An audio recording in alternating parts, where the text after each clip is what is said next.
While all college athletes must be committed to their studies, not everyone gets to present their research results to Congress, as one Elon athlete did.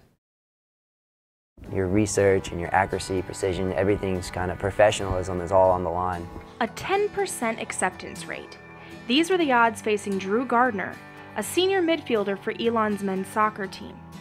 Gardner applied to present his findings about concussions at a conference held in Washington, D.C. this past spring called Posters on the Hill, and he was accepted. I'm an exercise science major, and pretty much I heard about the SURE program, Summer Undergraduate Research Experience, and I heard you get to stay around Elon, you get to do research, work one-on-one with a faculty mentor, so that's what kind of prompted me to get involved in research. Gardner worked closely with Dr. Eric Hall, a professor of exercise science, to decide what he wanted to do his study about.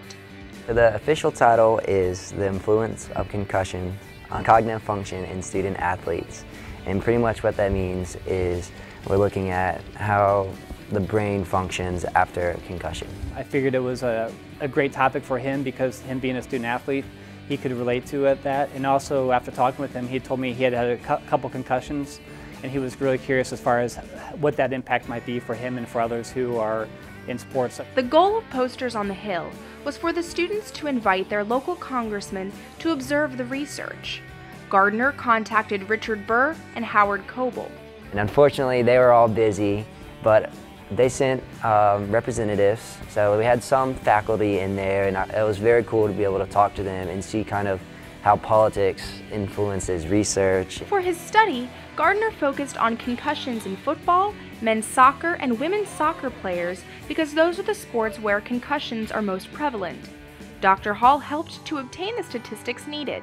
Dr. Hall serves as a moderator between athletics and academics, so he has a very influential role in this project.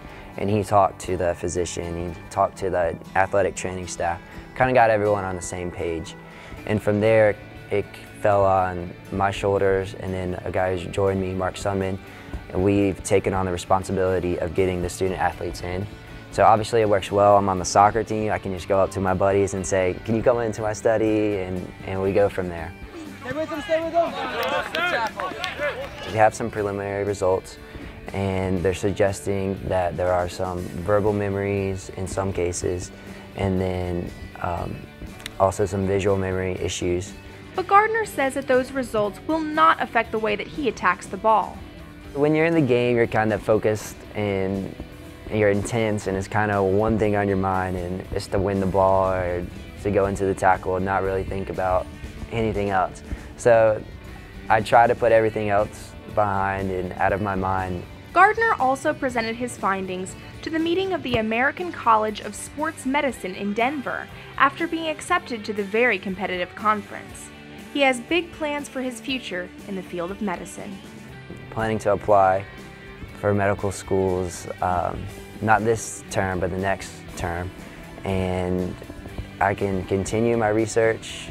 I'll have a gap year, so I can either continue my research or find work somewhere, maybe as an ENT, maybe elsewhere, and really go from there.